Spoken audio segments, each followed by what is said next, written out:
My father died on a Tuesday. By Thursday, my mother had already changed the locks on his workshop. My husband looked at me and said, "Don't go to the funeral." I asked why. He handed me a document he'd found in our mailbox that morning. I read the first line and stopped breathing. I didn't go to the funeral. I went to a lawyer instead. And 3 weeks later, my own mother was standing in a courtroom trying to explain why her dead husband's business had my signature on every single page. But I'm getting ahead of myself.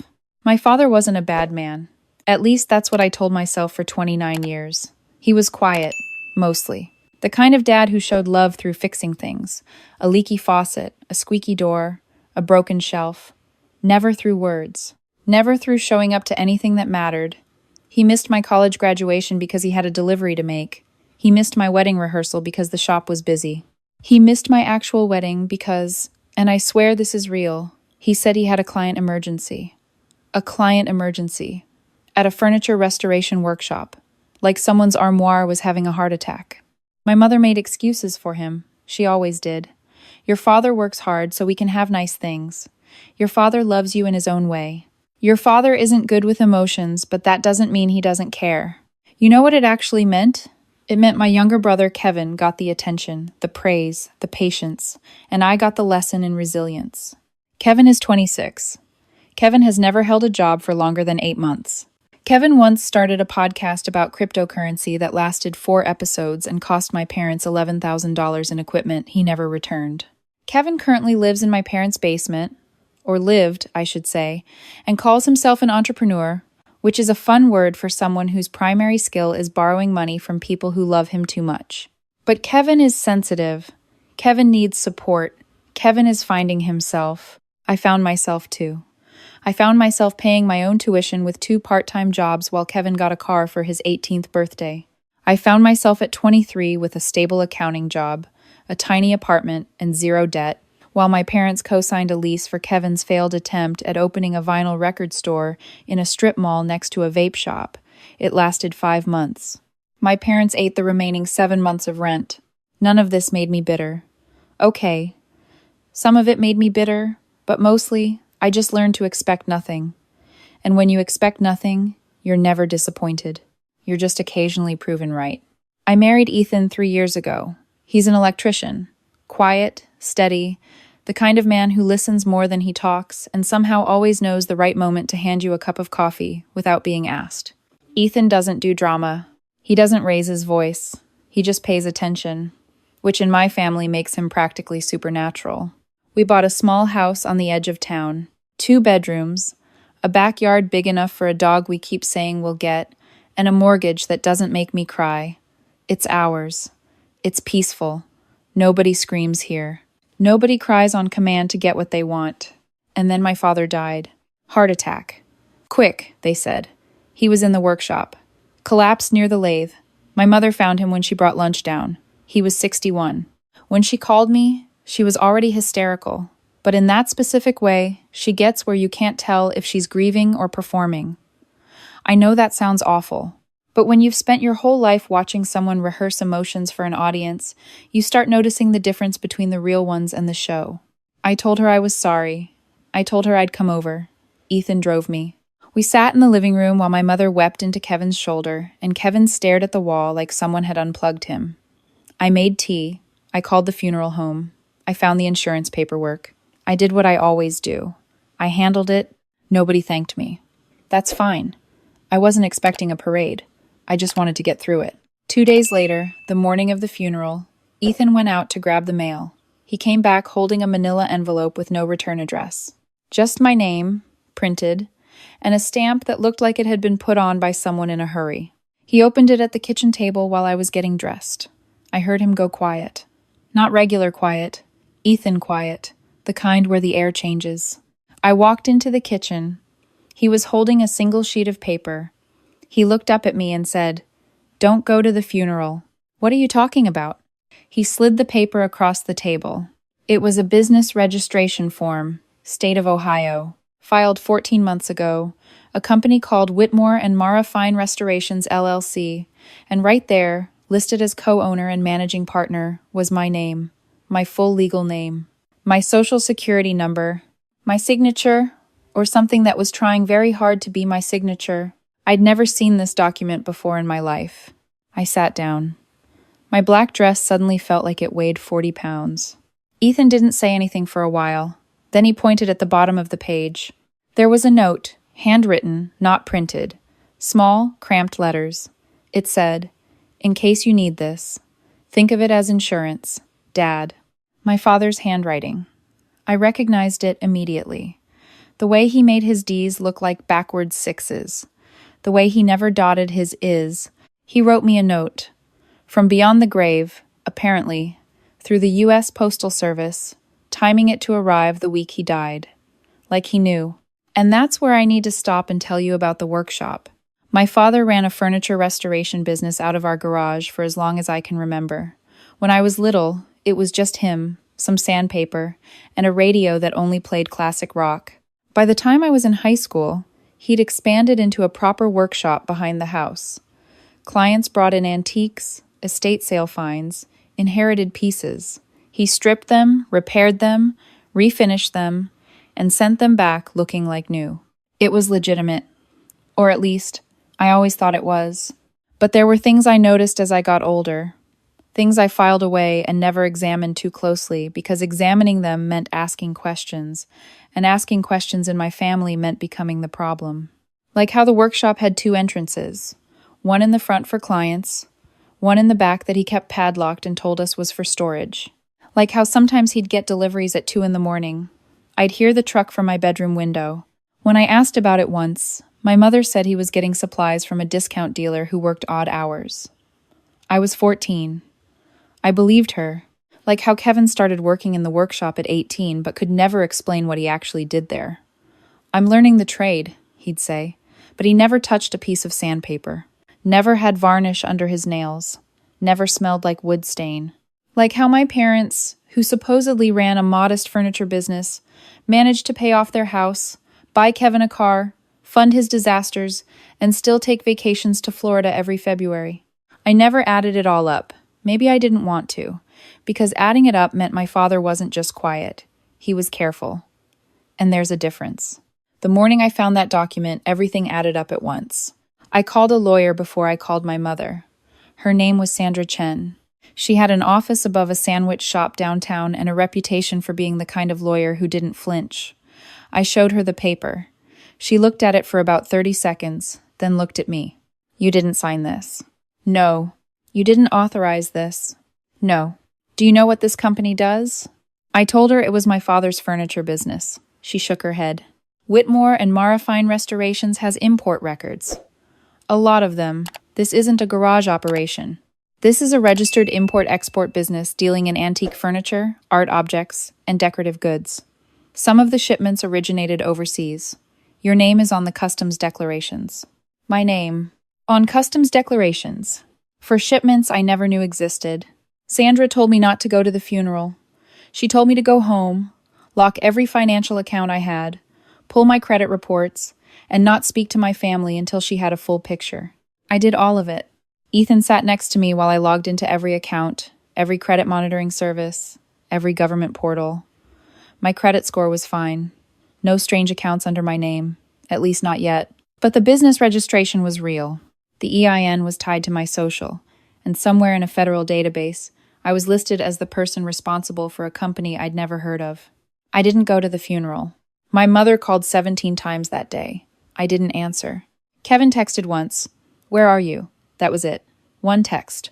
His father was being buried, and he sent one text. Entrepreneur of the Year. That evening, my mother left a voicemail. Her voice was shaking, but again, I couldn't tell if it was grief or anger. "I can't believe you didn't come. Your father is dead, and you couldn't even show up. Whatever you're going through, it doesn't compare to this." Kevin was devastated. I had to stand there alone. Your father would be so hurt. My father, who forged my signature on federal documents, would be hurt. Sure. I saved the voicemail. Sandra said, to save everything. 3 days after the funeral, Sandra called. She'd pulled the full business records. Whitmore and Mara had been operating for 5 years. 5 years. Started as a sole proprietorship under my father's name, then restructured as an LLC 14 months ago with me added as co-owner. The restructuring happened right around the time my father started getting audited. Sandra found the notice buried in county records. The IRS had flagged unusual income patterns. Large deposits that didn't match the declared revenue of a furniture workshop, shipments from overseas vendors with inconsistent paperwork. My father had been under review, and his response, instead of hiring an accountant or coming clean, was to restructure the business with a second owner. Someone with clean credit, someone with no criminal history, someone whose name on the paperwork would make it look like the operation had expanded legitimately. Someone who wouldn't ask questions because she'd spent her whole life being trained not to. That someone was me. I didn't cry when Sandra told me. I think I was supposed to. But I just sat there thinking about all those times my mother told me I was the strong one, the responsible one, the one who didn't need help, the one who could handle anything. They didn't mean it as a compliment. They meant it as a job description. I filed an identity theft report. Sandra helped me draft an affidavit swearing I had no knowledge of the business, no involvement in its operations, and no access to its accounts. We submitted it to the IRS, the state, and the local police. That's when things got loud.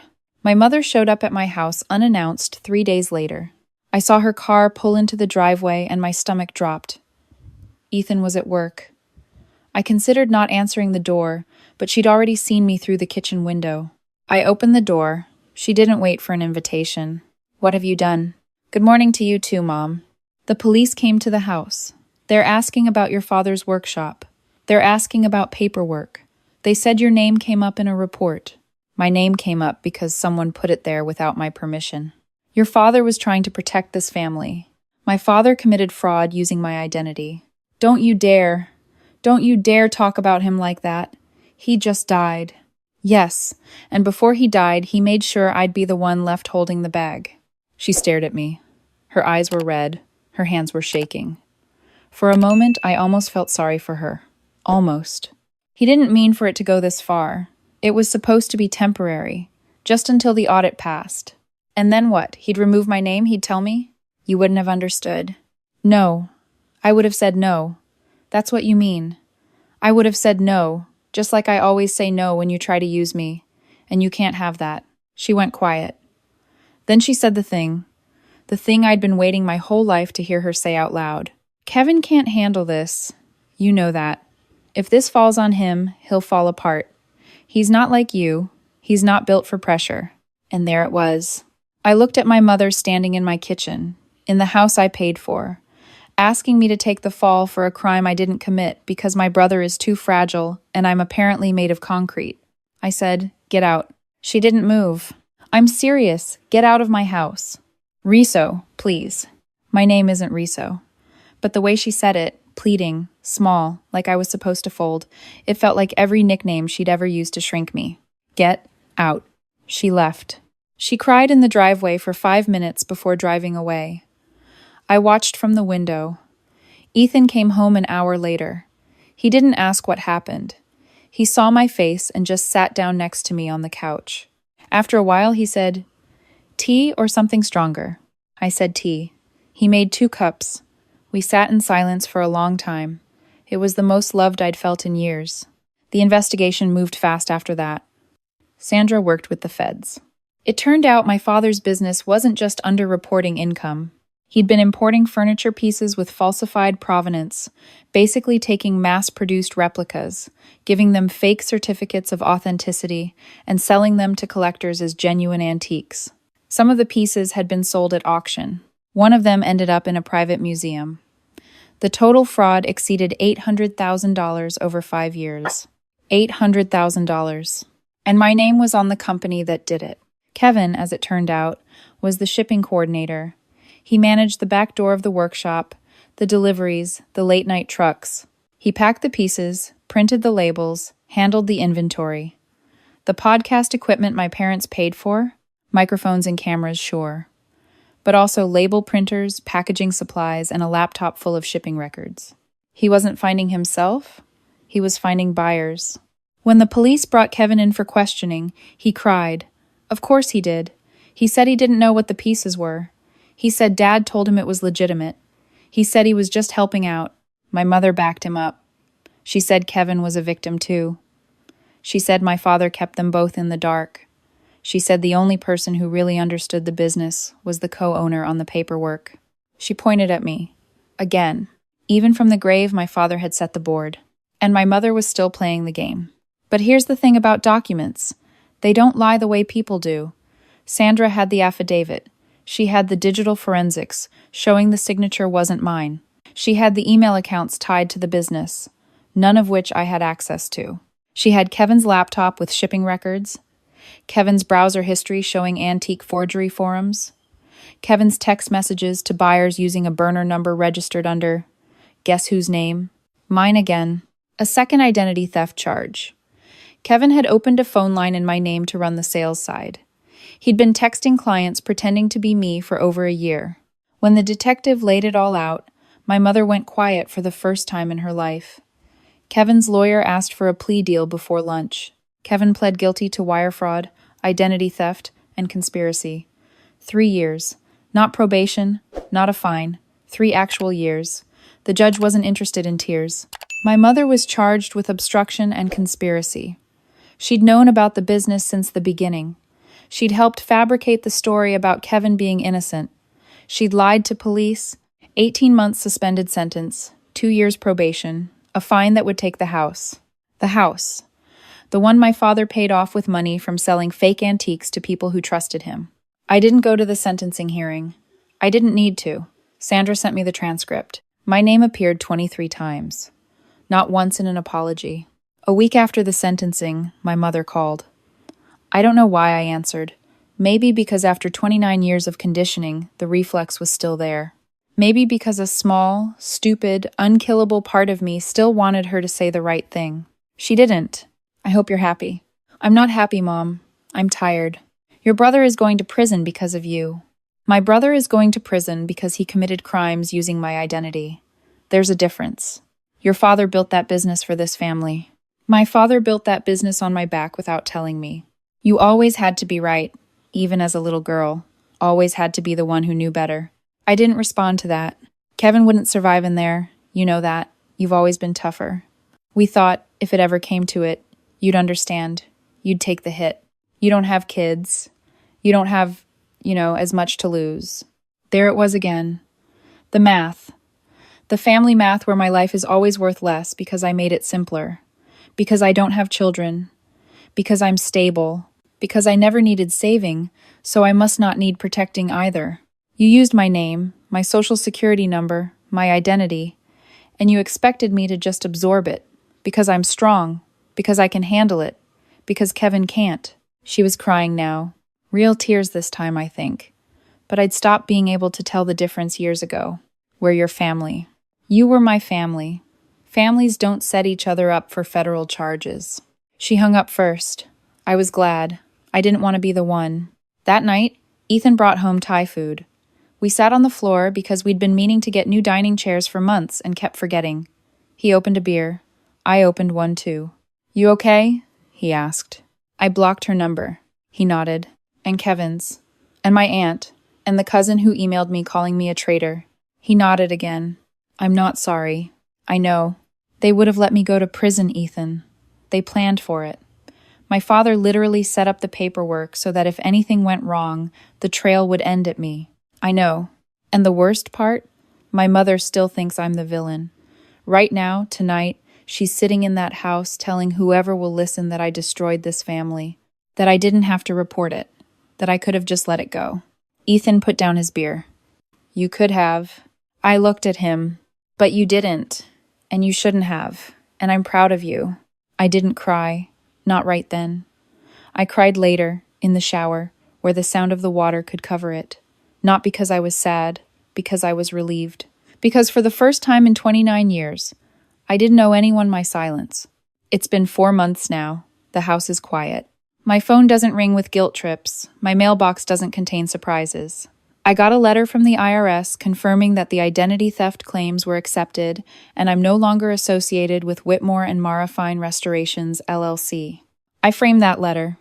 Ethan thinks it's weird. I think it's the best birthday present I never got. Last week, I drove past my parents' house. I didn't mean to. I was taking a different route to the hardware store, and there it was. The workshop was boarded up. The driveway was empty. A for sale sign leaned against the mailbox. I didn't stop. I didn't slow down. I just kept driving. Ethan asked me that night if I wanted to talk about it. I said no. He made coffee. We sat in the kitchen, the sun coming through the window in that golden late afternoon way that makes everything look softer than it is. I'm done, I said. He didn't ask with what. He didn't need to. So let me ask you. After everything they did, after using my name, my identity, my trust, after planning for me to be the one who'd take the fall because I was strong enough to survive it, did I do the right thing? Or should I have done more?